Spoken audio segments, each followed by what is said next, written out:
In the vast expanse of the Milky Way, countless civilizations had risen and fallen, but none had ever faced a threat quite like the Drachnid Empire. For centuries, they were the undisputed masters of space, their massive fleet of warships casting shadows across thousands of worlds. Their very name sent shivers through the spines of species who had achieved spaceflight generations before humanity had even discovered fire. They called themselves the Supreme Beings, the rightful rulers of all that existed. Their technology was centuries ahead of most species, their weapons capable of reducing planets to ash.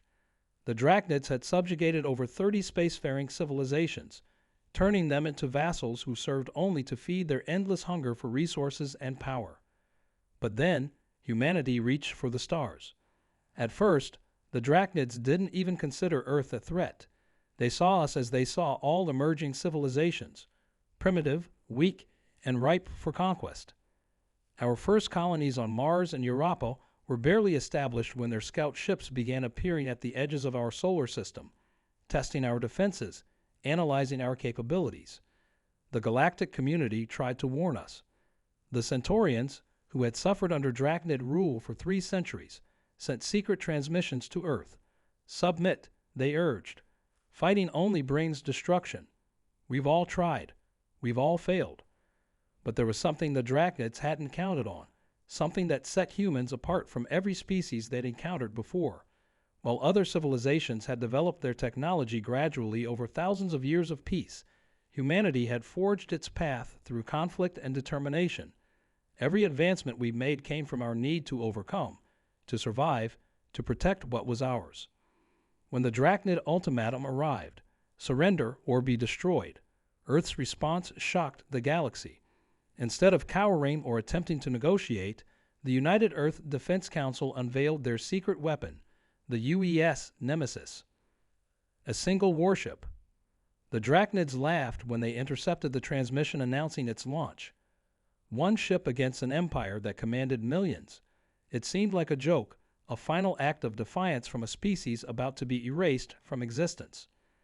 But as the UES Nemesis crossed the void between stars, carrying its crew of 300 of Earth's finest, something unprecedented began to happen.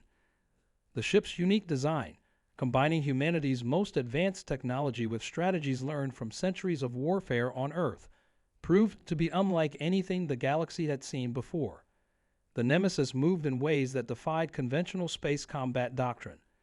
Its adaptive shield technology, inspired by Earth's diverse ecosystems, could absorb and redirect energy in ways that rendered Drachnid weapons nearly useless. The ship's AI, developed through decades of human-machine collaboration, could process and react to combat situations faster than any organic crew. But it wasn't just the technology that made the Nemesis special.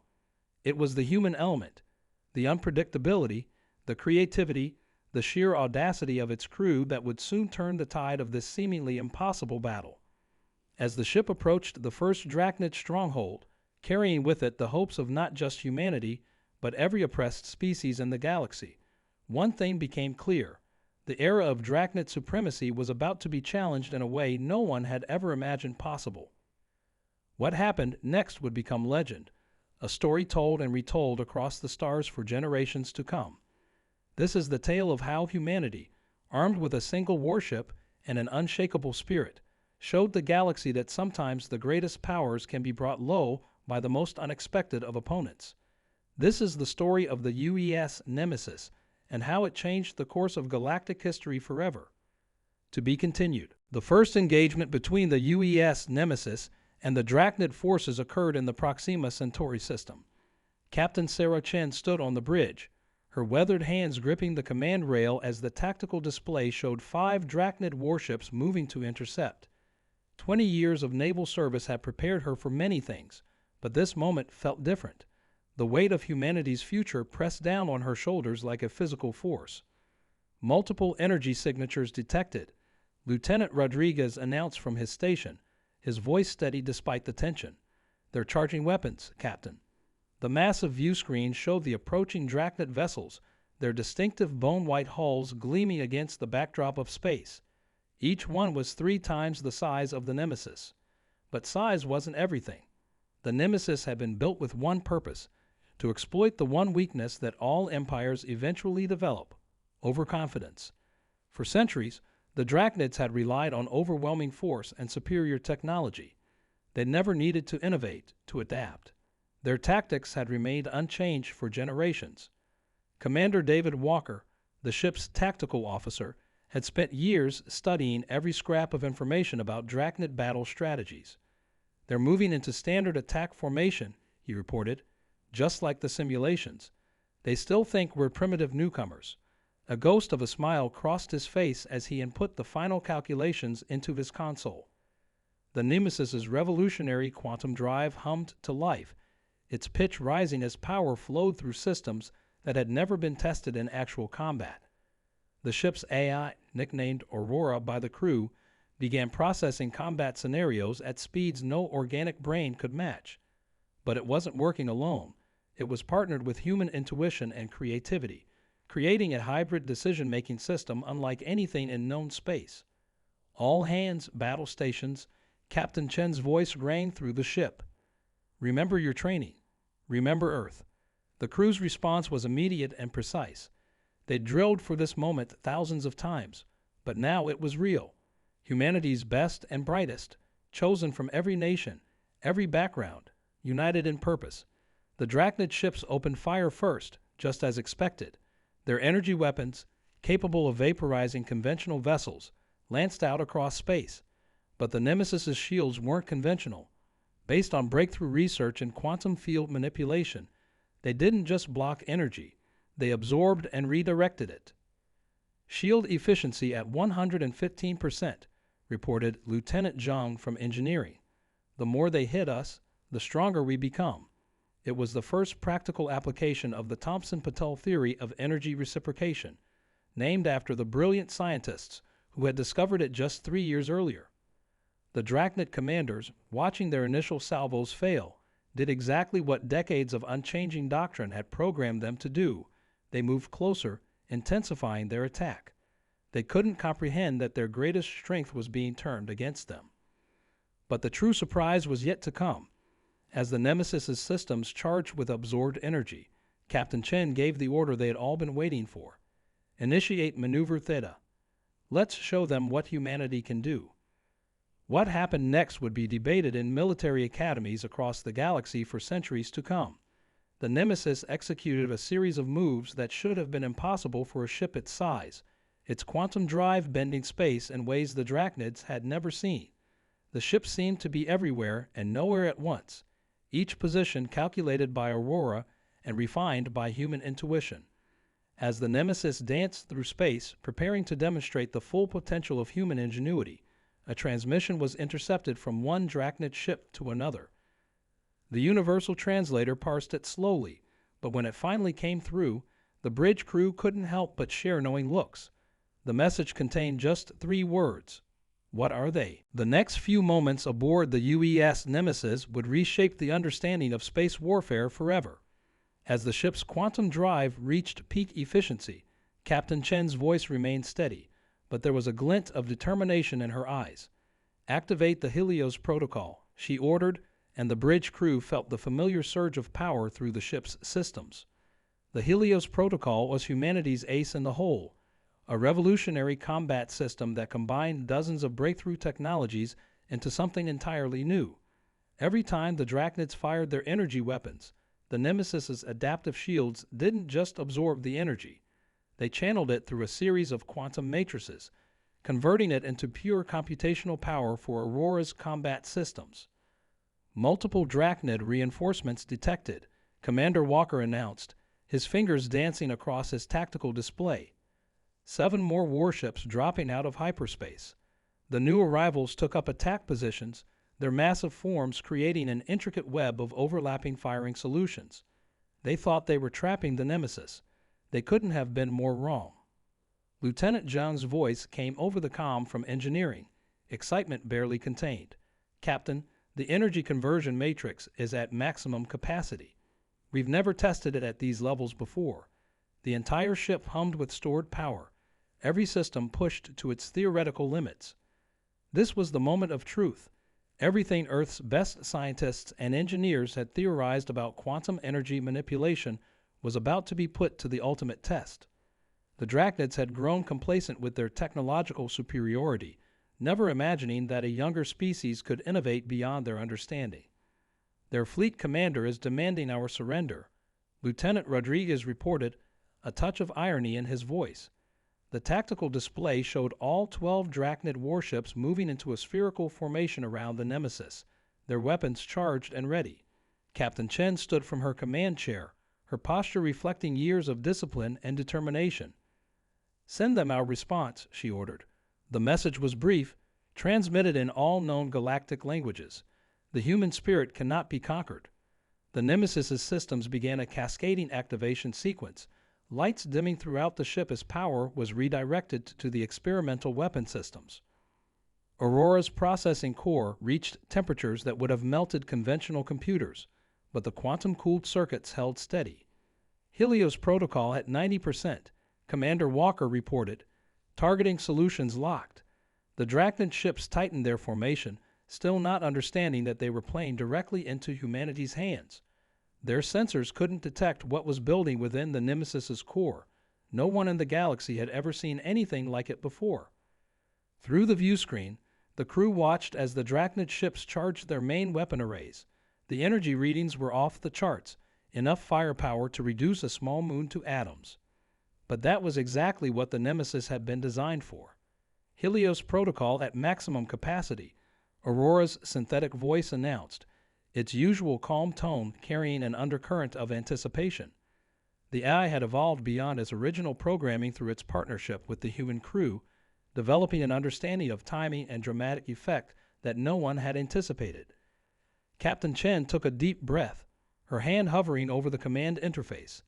The next few seconds would determine not just the fate of this battle, but potentially the future of human civilization. Everything they'd learned about physics, energy manipulation, and quantum mechanics had led to this moment. "All hands," she broadcast shipwide, "brace for primary weapon activation." The crew secured themselves at their stations, knowing they were about to attempt something unprecedented in the history of space warfare. The Dracnid fleet maintained their position, their commanders probably feeling satisfied with their tactical superiority. They were about to learn a harsh lesson about underestimating humanity. Just as Captain Chen was about to activate the Helios protocol, Aurora's voice cut through the tension with an urgent warning. Critical anomaly detected. Unknown energy signature emanating from the largest Dracnid vessel. The tactical display flickered, showing readings that defied conventional physics. The massive Dracnid flagship began to transform, its bone-white hull splitting apart to reveal something that sent chills through the entire bridge crew. Hidden beneath layers of advanced technology was something ancient, something that predated the Dracnid Empire itself. The ship was regenerating, its surface crawling with what looked like living metal. "They've kept this hidden for centuries," Commander Walker breathed, his tactical display overwhelmed with new data. "This isn't just Dracnid technology. It's something else entirely."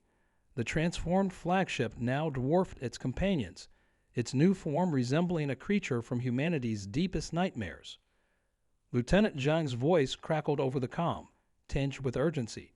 "Captain, the energy readings are off the charts. Whatever that thing is, it's interfering with our quantum matrices. The Helios protocol is becoming unstable." Warning lights flashed across every console as the Nemesis's systems struggled to adapt to this unexpected development. Captain Chen's mind raced. All their careful planning, all their technological innovations, hadn't accounted for this. The Dracnids hadn't just been playing with superior technology.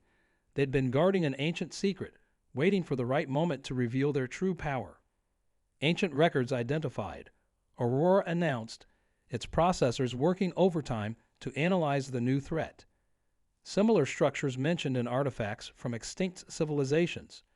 Probability suggests technology of the precursors. The name sent murmurs through the bridge crew. The precursors were considered myths, an ancient race that had vanished millions of years ago, leaving only fragments of their advanced technology scattered across the galaxy. The transformed flagship began emitting a signal that made the Nemesis's sensors scream in protest. The other Drachnid ships moved into a new formation, their energy signatures changing as if responding to some silent command. They were no longer just facing the Drachnid Empire. They were facing something that had conquered galaxies when Earth was still cooling. Multiple systems failing, Lieutenant Rodriguez reported, his hands flying over his console. Whatever they're using, it's trying to rewrite our quantum programming.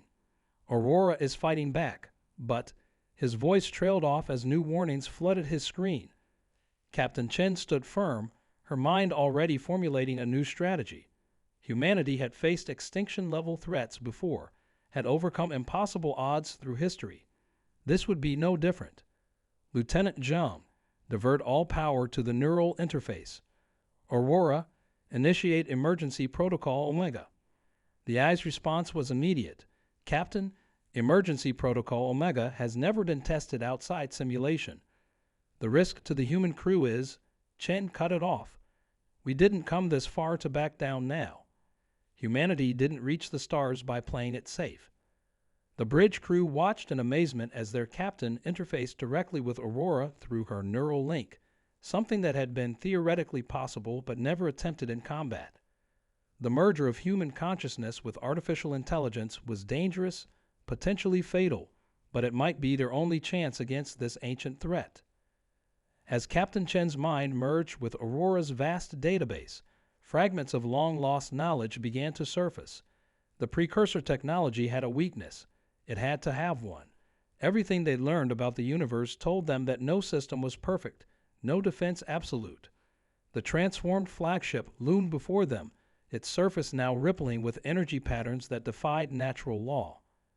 But in those patterns, in the very fabric of its impossible existence, Chen began to see something. A rhythm, a pulse, a possibility. All hands. Her voice rang out, somehow both human and more than human. Prepare for something that's never been done before. The crew steeled themselves, trusting in their captain, even as they faced an enemy that had just rewritten everything they thought they knew about the galaxy. Through the neural interface, Captain Chen's consciousness expanded beyond human limits, merging with Aurora's vast processing power. Together, they saw patterns within patterns, the underlying structure of the precursor technology that the Drachnids had awakened but never truly understood. The ancient vessel's power wasn't just technological, it was mathematical, a symphony of quantum equations written into the fabric of space-time itself. Lieutenant Zhang. Chen's voice resonated with newfound understanding. Reconfigure the Helios protocol. We're not going to fight their power. We're going to match its frequency. The engineering team worked frantically, guided by the merged intuition of human and AI. The Nemesis's systems began to pulse in harmony with the ancient flagship's energy signature.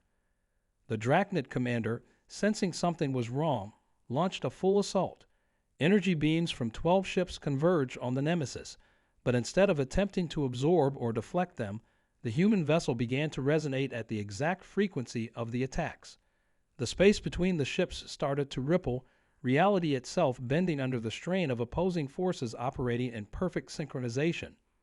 What they never understood, Chen spoke, her words carrying the weight of both human insight and computational precision, is that the precursors didn't build weapons. They built instruments. The galaxy itself is their symphony. The Nemesis's quantum drive spun up to impossible speeds, its energy signature matching the ancient vessel's output exactly. Commander Walker, watching his tactical display in awe, suddenly understood.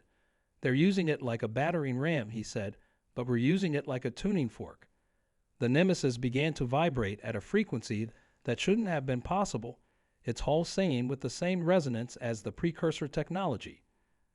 The effect was immediate and spectacular. The energy fields between the ships began to harmonize, creating patterns of light that stretched across space like the strings of some cosmic instrument. The Drachnid commanders, realizing too late what was happening, tried to disengage their ancient weapon, but they had never truly controlled it. They had only been allowed to use it. Now, Chen commanded, her consciousness still merged with Aurora, initiate the counterpoint. The Nemesis released its stored energy not in a weapon blast, but in a precisely calculated wave that interfaced directly with the precursor technology's base frequency. The effect rippled through space like a stone dropped in a still pond, each wave amplifying and redirecting the ancient vessel's power back upon itself. The Drachnid flagship's transformation began to reverse, its living metal surface writhing as it lost cohesion. The other Drachnid ships, caught in the resonance field, found their weapons suddenly powerless, their systems responding to commands that hadn't originated from their commanders. Through the neural interface, Chen received one final burst of information from the ancient technology, not a weapon's blueprint or a tactical advantage, but a message waiting millennia to be decoded. To those who understand harmony rather than dominance, the symphony is yours to conduct. The Drachnid fleet hung motionless in space, their mighty weapons silenced, their ancient secret revealed not as a tool of destruction, but as a test. Humanity, in choosing to understand rather than simply overpower, had proven itself worthy of something greater than military victory. Receiving transmission from the Drachnid command ship, Lieutenant Rodriguez announced, his voice filled with disbelief. They're requesting terms of surrender.